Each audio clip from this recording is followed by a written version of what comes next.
El misterio de la genética masculina. El misterio que hoy nos trae a continuación es el de la genética masculina. Resulta que hay una leyenda, una historia que nació en internet producto de las interpretaciones que se da de la mitología que dio origen al ser humano.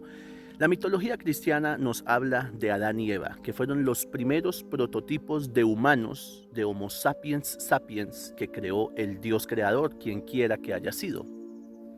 No se sabe hace cuánto fue, si hace 100.000 años, si hace 50.000 años, pero sí es cierto que el ser humano tiene una composición genética específica. Incluso algunos genetistas lo han llamado como un mutante, como un ser extraño, que cuando se analiza la genética del humano se ven retazos, rearmes, y la conclusión en el misterio es, todo indica, todo apunta a que el ser humano es un diseño genético, porque aquello que ha sido diseñado genéticamente por ingenieros genéticos es evidente. Así como cuando uno observa una construcción y uno dice no es natural, esto tiene un diseño. Entonces, en esos estudios genéticos brotó un misterio, una teoría basado también en la mitología, como la ciencia y la mitología pueden relacionarse, en que el hombre es mucho más viejo y mucho más antiguo que la mujer, basado en la mitología, por ejemplo, cristiana. Los hindús y otras culturas tienen otras historias de origen de la raza humana. Pero todo apunta a que cuando ese Dios, quien quiera que sea, de donde haya venido, vino y creó al ser humano. Entonces, el primer prototipo de humano, de creación que tuvo, fue el hombre, el macho. A partir de ahí, por eso dice la mitología, a partir de una costilla, pero ya a nivel genético sería a partir de ese humano, tomó una parte genética, que no sería una costilla literalmente, tomó una parte genética y creó a la mujer. Pero en el tiempo en que el hombre fue creado a la creación de la mujer, al parecer pasaron miles de años, porque también es cierto que ese primer hombre, ese primer humano vivía muchísimos siglos, podía vivir 1000, 2000 años.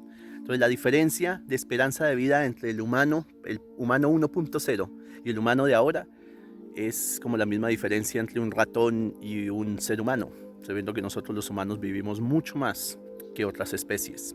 E incluso hay especies que nos equiparan, como pueden ser la tortuga, que puede llegar incluso a vivir más que un ser humano.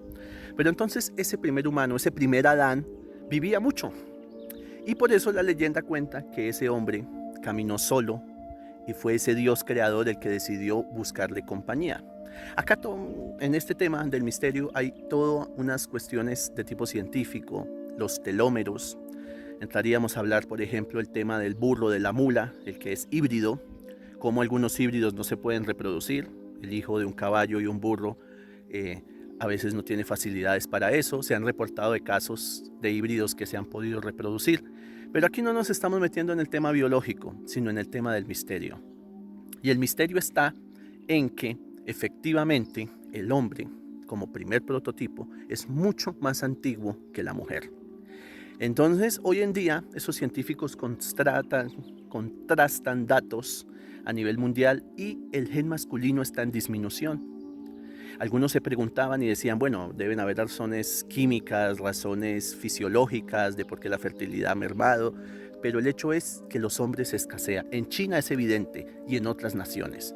Entonces la población de hombres y mujeres ya no es la misma y cada vez nacen menos hombres. Y la teoría, dado al mundo del misterio, apunta a que el hombre es mucho más antiguo, y al ser mucho más antiguo y al ser un prototipo, es el que ha estado sufriendo una degeneración genética. Además, la fertilidad masculina ha disminuido considerablemente. El esperma del hombre, el líquido vital, que de eso también vamos a hablar, como ese semen, como ese Cristo, esa energía creadora, puede llegar a convertir a una persona no en inmortal, pero el trabajo sobre el líquido vital, sobre el elixir creador de vida, puede llegar a darle a una persona una inmunidad perfecta.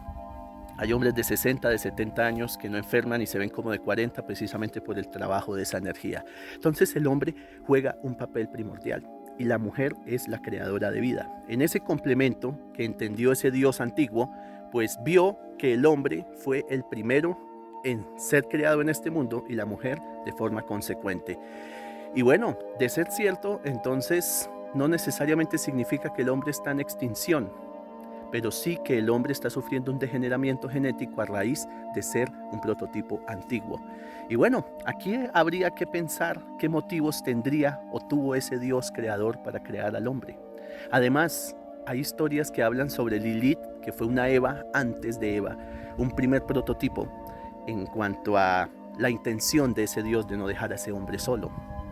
No soy genético ni biólogo puro, ni genetista, pero sí sé que las especies híbridas que vienen de dos especies puras tienen problemas para la creación. Y se cuenta que esos ingenieros genéticos que crearon al ser humano tuvieron esos inconvenientes. Entonces se habla de recorte de telómeros, se habla de modificaciones para que ese ser que era el ser humano pudiera reproducirse. Porque pues somos, en teoría, una creación genética, una creación de un dios o de un grupo de dioses. Y eso que no hemos hablado de la mitología hindú, donde se habla que un grupo de dioses decidieron en conjunto, no uno solo, crear al ser humano. ¿Será entonces que el hombre es muchísimo más antiguo que la mujer? ¿Será que la especie masculina, el cromosoma masculino está en extinción? Pues no lo sabemos, pero sí es muy probable, debido a que las estadísticas respaldan en parte esa teoría. Y efectivamente, los hombres ahora, que son los que determinan el sexo del bebé, están engendrando cada vez más niñas que niños. Y sí hay una disminución significativa en ese aspecto. Habría que preguntarle a ese Dios creador qué motivos tuvo para crear a este retazo genético. Y para terminar, alguna vez un estudiante me preguntó: profe, ¿quién tiene la razón? ¿La teoría de Darwin, creacionista, o la teoría de creacionista del mono, o la teoría creacionista divina? Y yo le dije: ambos. Ambas teorías son correctas. En algún momento vino a este planeta un dios y decidió tomar al mono, que ya había evolucionado, y en base a él crear a una especie. Y eso en la vida real es posible. A través de la ingeniería genética se puede tomar como base una especie para crear otra. Y efectivamente, somos una cosa muy rara. Hablamos, pensamos, sentimos y hacemos mucho más allá de lo que ha hecho cualquier especie que ha evolucionado naturalmente. Nosotros no somos una evolución natural y eso es evidente. Así que espero que les haya gustado el tema y bueno, aquí estaremos pronto en otros temas del mundo del misterio. Y sí, resulta en un misterio muy grande saber el origen creativo del ser humano. Un abrazo para todos y hasta pronto.